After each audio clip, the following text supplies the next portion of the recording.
కరుణగల యేసయ్యా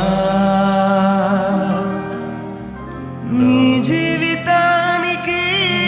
నీవే చాలునయ్యా కరుణగల యేసయ్యా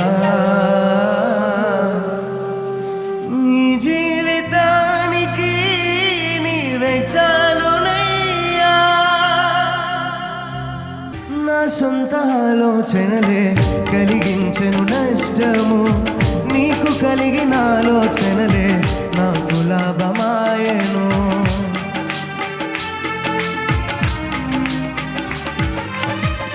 నా సొంత ఆలోచనలే